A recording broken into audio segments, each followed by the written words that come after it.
Buenas, ¿cómo andan? La Pascua. La Pascua para un no creyente.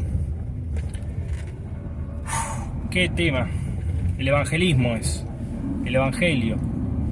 Y si no sos creyente, creo que igual harías bien en incorporar un poco de esto que aunque en algún punto el cristianismo lo trabaja como misterio, porque hay algo de misticismo en el cristianismo, porque no podemos tener acceso completo a la verdad, esa es una realidad.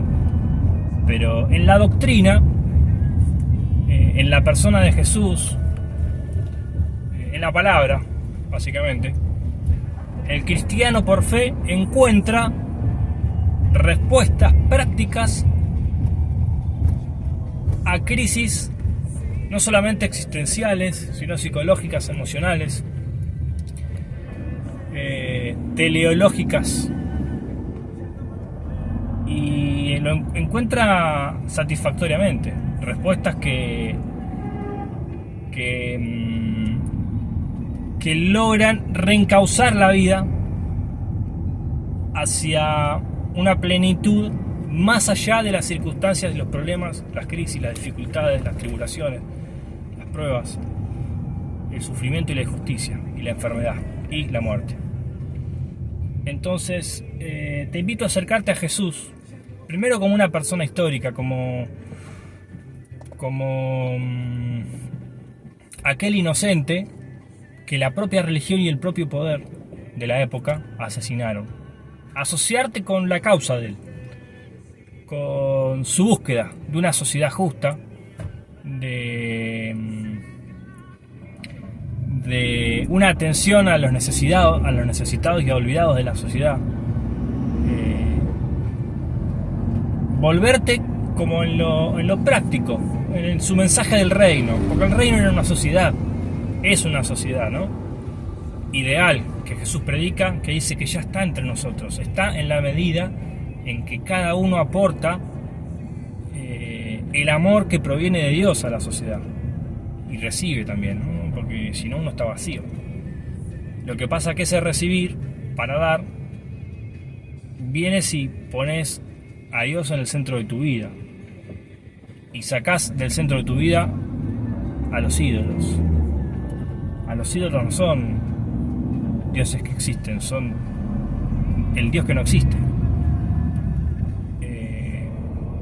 Una autosatisfacción, un egoísmo desmedido, una constante preocupación por el yo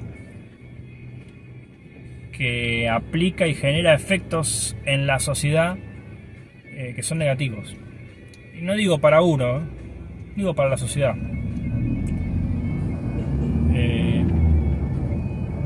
Porque a veces uno tiene sus luchas. Y en eso tenemos que ser comprensivos los cristianos. No podemos demandar al que fuma que deje de fumar para venir a Dios. No. Eso va a venir después.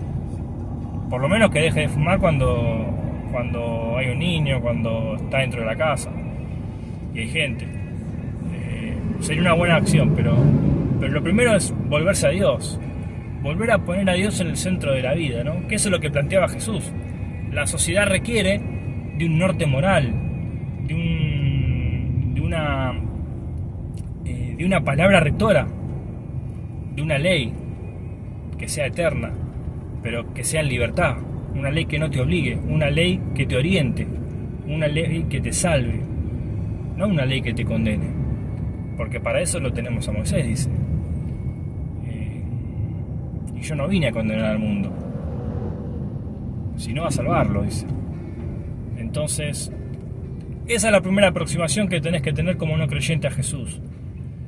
Creo que después, comprendiendo un poquito más profundamente su mensaje y el entendimiento de los discípulos judíos en ese momento de la historia respecto del suceso de la crucifixión y de la experiencia que ellos tuvieron, por la cual proclamaron a Jesús como resucitado, al entender esas cosas, por ahí se puede llegar a entender un poquito más en profundidad la hermenéutica cuasi mitológica que hay inserta dentro del cristianismo, pero que conlleva en sí resultados muy positivos, porque hacen del hombre, conectan al hombre en realidad con lo más profundo de sí, la imagen de Dios que llevamos naturalmente, y la empieza a despojar de un montón de corrupción, de un montón de suciedad, de un montón de polvo que le hemos tirado encima,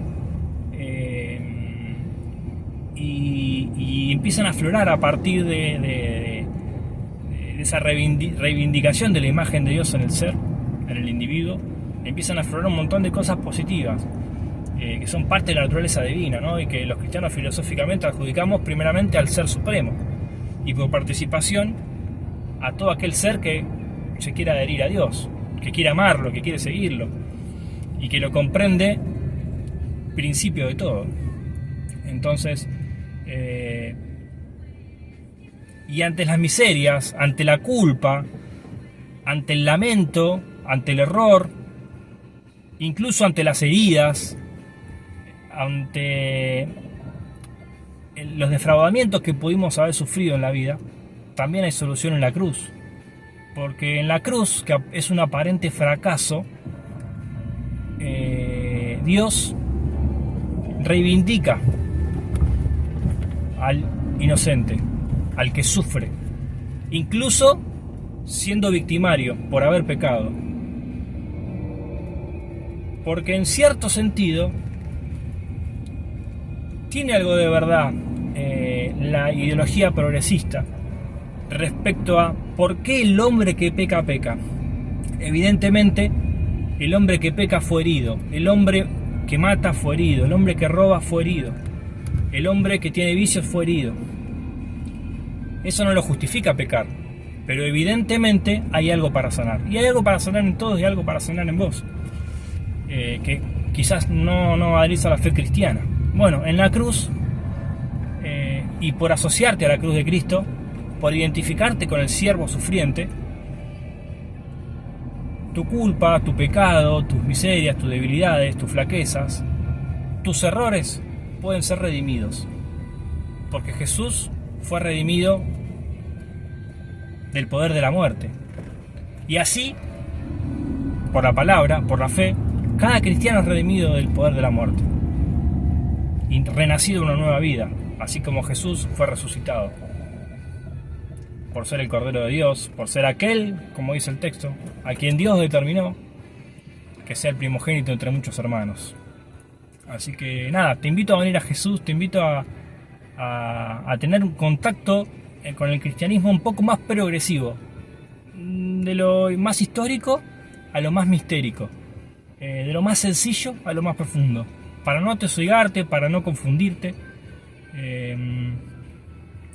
porque en la simpleza de una oración, en la simpleza de la humildad, del reconocer a Dios como centro de nuestra vida y del amor a Dios y del amor al prójimo, creo que ahí comienza el Evangelio. No tanto en la hermenéutica profunda y conflictiva de la justificación legal, de la propiciación sacrificial de Jesús, y toda esa teología que está bien y que tenemos que seguir abordando como cristianos, ¿no? Pero te invito a acercarte a un Jesús más sencillo, más simple, que predica el reino de Dios, que predica el amor y la misericordia, para paulatinamente poder meterte a su teología, en su mensaje, y ir descubriendo de a poco todas esas facetas positivas, hermosas que tiene su mensaje y su vida. Espero que te sirva.